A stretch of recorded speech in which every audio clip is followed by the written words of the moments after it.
Ahlan wa sahlan, hadha HSM Sport, ana HSM. Yanga Sport Club tayari imeshafuzu nayo katika hatua ya group stage ya klabu bingwa barani Afrika. Kumbuka kwamba Tanzania imeshatoa timu 3 mpaka sasa ambazo zimeshaenda kufuzu katika hatua ya makundi barani Afrika katika klabu bingwa pamoja na shirikisho.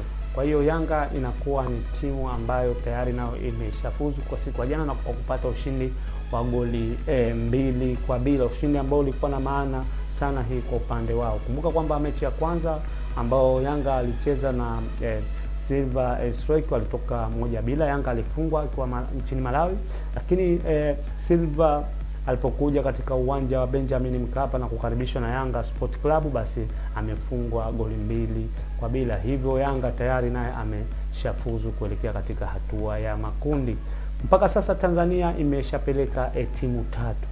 Peleka Yanga Sport Club tayari katika klabu bingwa barani Afrika kufuzu katika hatua makundi, lakini pia imepeleka upande wa shirikisho timu 2, Azam Sport FC, lakini pia pamoja na Singida Black Star. Hizo ni timu ambazo mpaka sasa 3 zimeshafuzu ambazo zinatoka katika nchi ya Tanzania kuelekea katika klabu bingwa pamoja na shirikisho barani Afrika.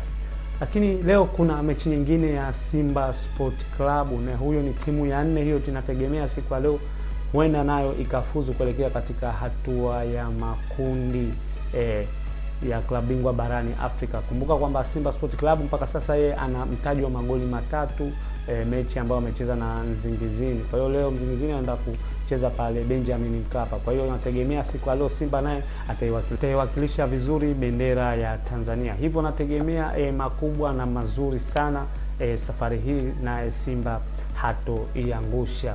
Kwa hiyo Simba akienda katika hatua makundi naye katika klabu bingwa barani Afrika, inakuwa nchi ya Tanzania imetoa timu 4, timu 2 ambazo zitakuwa zimeenda klabu bingwa barani Afrika na timu 2 zitakuwa zimeenda shirikisho. Hilo ni jambo kubwa sana wasiolifahamu. Hilo ni jambo la maendeleo la soka ya Tanzania, ikiwemo ligi hii ya NBC.